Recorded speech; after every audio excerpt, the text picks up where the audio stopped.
All right, everyone, the establishment has a new problem. Trump was already largely fending them off, and for the last year has been successfully. They're like, well, we need to probe him for collusion, and then they keep trying to extend what they're actually looking for. Like, at first, it's quite specific. It was quite narrowly defined. We were all told, hey, we think the Trump campaign at some level colluded with a foreign state. We're looking into this.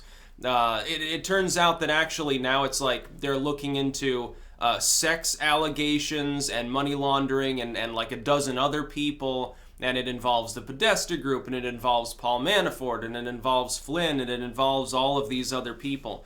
And it's getting more and more fishy by the day. Now, Comey flat out lied, or so it appears. Then we have the stuff with his lawyer, his now raided lawyer. Yes, attorney-client privilege does matter there. Cohen withdrawing his lawsuit against Fusion GPS now, actually, because at the core of his suit isn't whether the claims of the Steele dossier are true, it's whether they should have been considered, so I believe, in reporting it. That is, I believe, BuzzFeed, which is interesting. So BuzzFeed breathes a sigh of relief because ultimately they would have gotten dragged through it for a long time, because now Trump has a real heavy hitter on his legal team, or I believe he's getting him on his legal team. Rudy Giuliani, America's mayor, trademark 9/11. Literally, Rudy Giuliani is the most untouchable person within politics because of 9/11. Literally, being mayor on that day makes him beyond reproach because they spent so many years using this particular bad day in America's history as a justification for every shitty foreign policy, for all surveillance, for everything the deep state employs in order to maintain its power. They can't criticize him. He is inexplicably linked to the same event that they literally have to get people to worship in a sort of weird yearly ritual in order to justify spying on them and putting people in prison for no reason. That's basically what it boils down to. Rudy Giuliani is the face of 9/11. Yeah, and Donald Trump, oddly, would be a big number two on that. Oddly enough, I mean, it's a bunch of, basically the New York figures of note during that period of time became more or less invulnerable because of it. Rudy Giuliani was chosen for a very specific reason. I would think, here's why.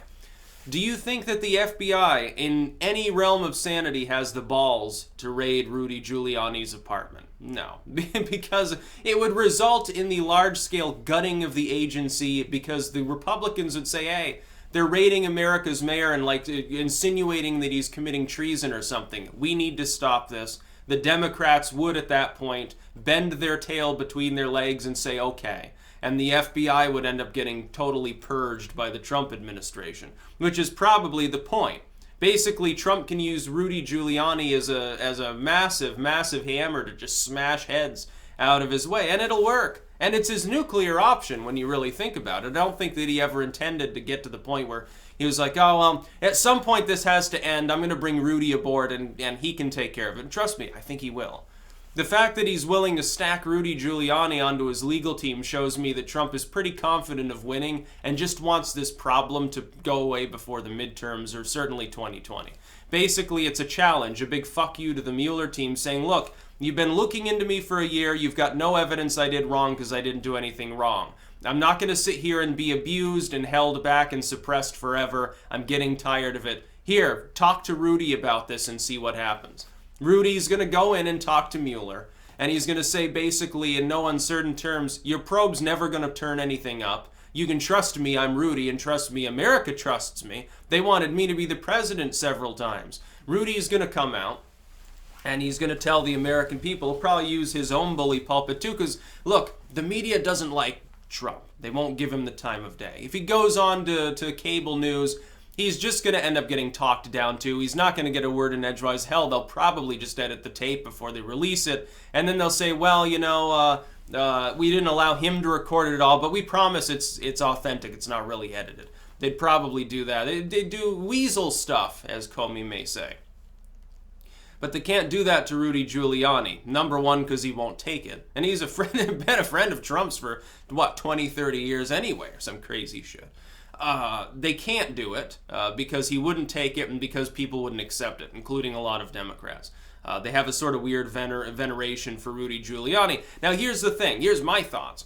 I think he's just, overrated. I think he's half-baked when it comes to being a politician. He's got some good ideas, some bad ideas. He's just a New York magnate, kind of like a Trump. Sort of just a Manhattan soci-elite. And he just, got through, I think, having a divorce with his wife or something like that. She was like 20 years younger, and, he's weird, and he's probably, I think he's just has a wedding of convenience.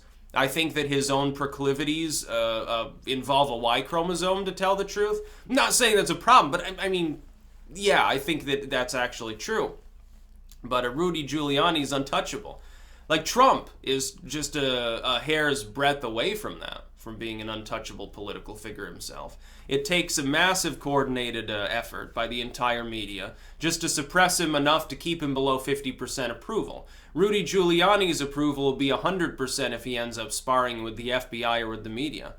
Oh yeah, we're going to raid Rudy Giuliani's office. That's going to be a great idea.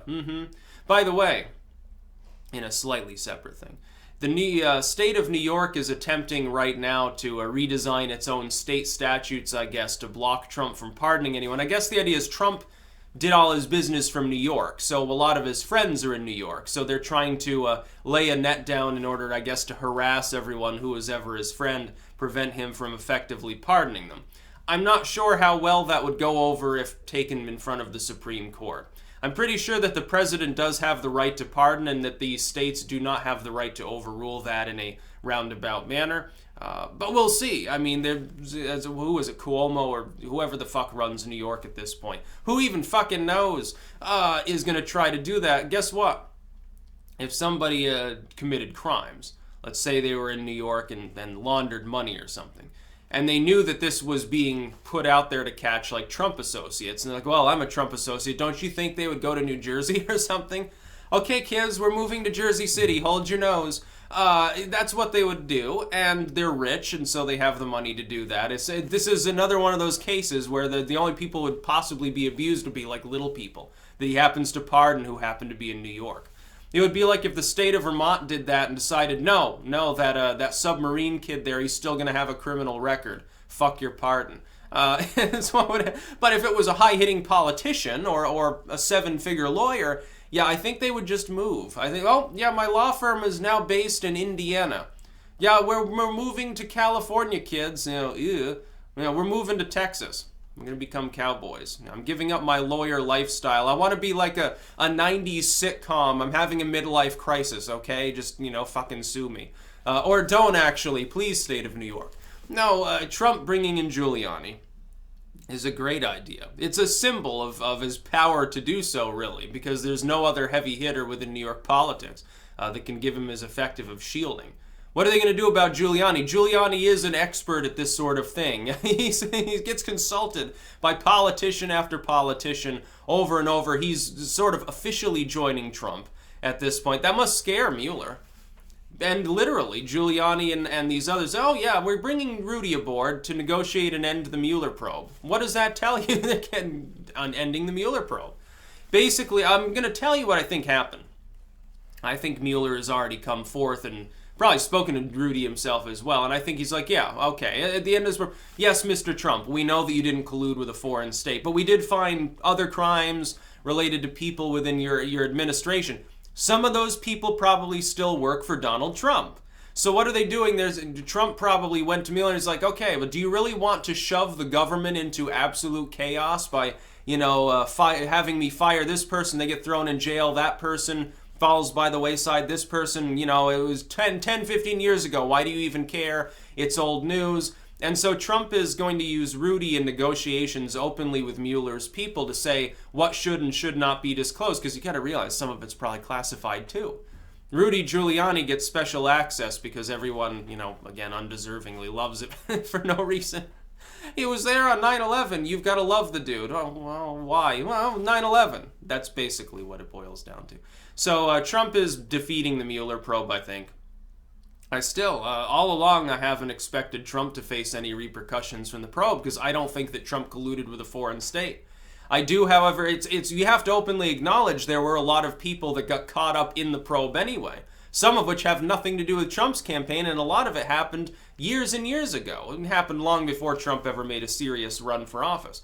If there's anything more contemporary, though, you could have someone who has had access to classified material. What if they have like a fuck you document, an insurance file of sorts?